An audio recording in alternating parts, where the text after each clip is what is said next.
As we continue learning about the aspect of every employer and employee, I firmly believe that building a great relationship between the employer and employee will develop a constant improvements and great value to every businesses. Good day everyone, I'm Ganin Cristel Moneda. Together with my groupmates, we create an interesting discussion about the premium pay. The first topic that we're about to tackle is the definition of the premium pay. The premium pay refers to the additional compensation for work performed within the 8 hours on rest day and special day. On the other hand, the premium pay refers to the higher wage given to the employee who work less desirable hours. This includes holidays, weekend, vacation days, or anything over 8 hours a day. According to rules set forth by the Fair Labor Standard Act, premium pay needs to be ordered in advance. That means premium pay would need to be ordered and approved before the holiday and weekend when you need your workers on hand. That's all.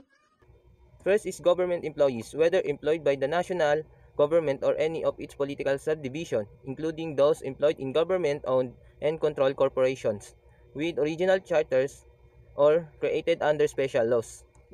Second, managerial employees if they meet all of the following conditions. First, their primary duty is to manage the establishment in which they are employed of or a department or subdivision.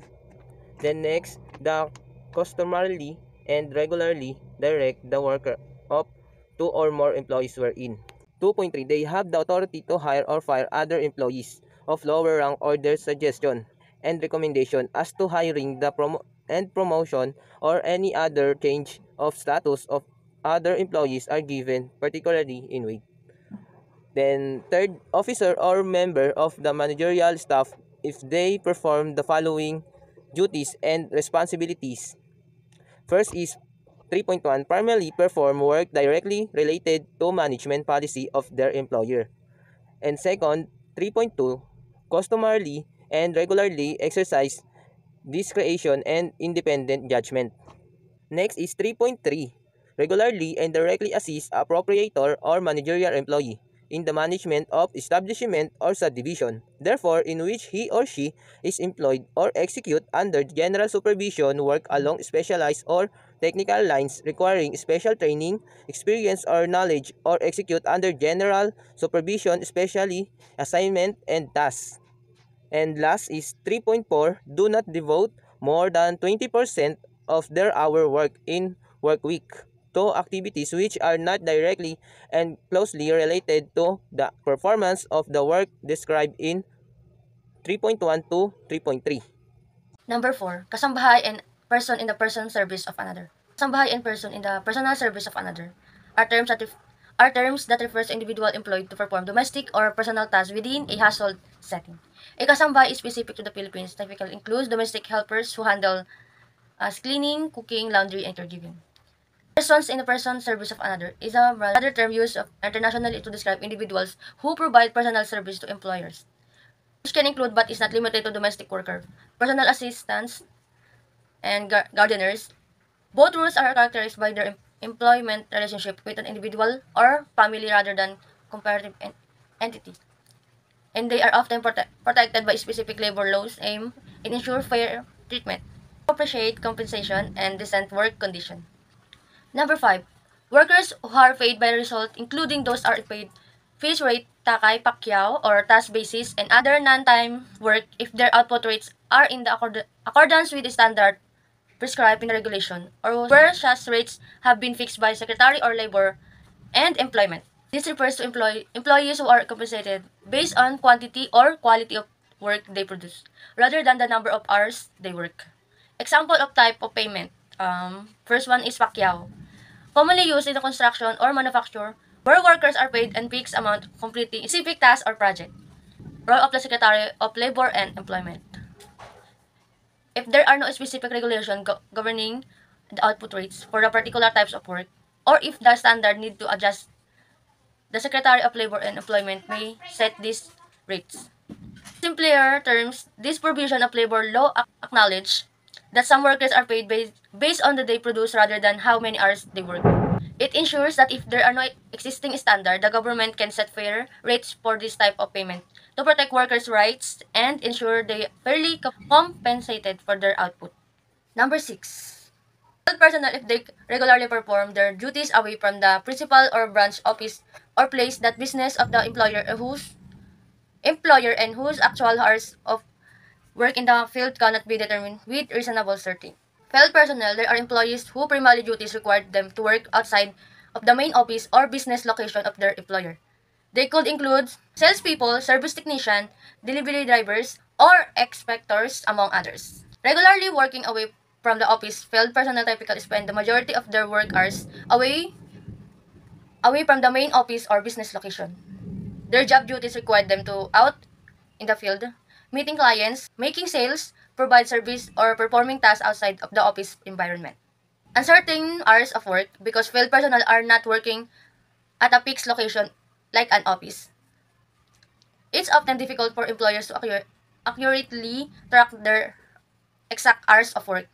Factors such as travel time, varying schedule, and the nature of their task make changing to determine the precise hours of spent work. This provision recognizes the unique working condition field personnel and acknowledge the difficulty in accurately tracking their hours due to nature of their job, which often involves working away from the main office or business location. Good day everyone, I'm Maria Escalera, and for today's video, I'm going to talk about special days. First, number 1 is special non-working days. Pursuant to Proclamation number 42S 2042 as amended by Proclamation number 90S 2042. The following are the special non-working days for the year of 2023. Additional special non-working days is on January 2, and the People's Power Revolution is on February 25. Black Saturday is on April 8. Ninoy Aquino Day is on August 21. All Saints Day is on November 1. Feast of the Immaculate Conception of Mary is on December 8. Last day of the year is on December 31. Number 2 is special working days for work people. Para declared special working days, an employee is entitled to his or her daily wage, no minimum pay is required. Since work performed on said day is considered work or ordinary work day. Premium pay rates. The no work no pay principle applies during special days and on such other special days as may be proclaimed by the President or by Congress. Workers who are not required or permitted to work on special days are not entitled to any compensation. This, however, is without prejudice to any volunteer practice or provision in the collective bargaining agreement, providing for payment of wages and other benefits for days declared as special days even if unworked. Ibig sabihin po ng no work no pay is kapag yung worker or employee is hindi siya pumasok sa mismong araw ng special day is hindi siya makatanggap ng additional compensation or benefits.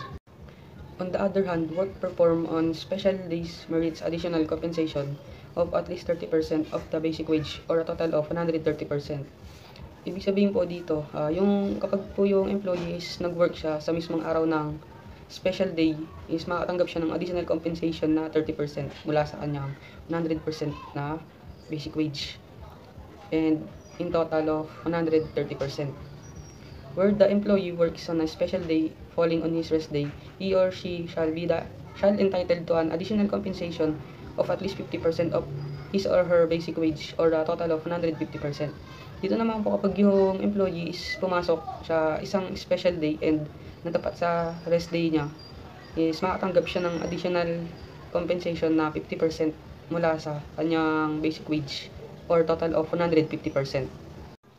The minimum statutory premium pay rates are as follows. Ito po yung mga example ng premium pay rates. Number 1, for work performed on rest days or on special days, plus 30% of the daily basic wage of 100% or a total of 130%. Sa sector or industry ng agriculture, ang rate niya is 610.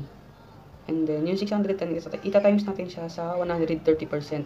And yung magiging sagot nun, yun na yung magiging amount ng sahod niya na 793 pesos. Number 2, for work performed on a rest day which is also a special day, plus 50% of the daily basic wage of 100% or total of 150%. Sa non-agriculture, yung rate niya is 610 and then Yung 610, ito times natin siya sa 150% and yung total niya ay 915 pesos. Yun ay magiging amount ng sahod niya.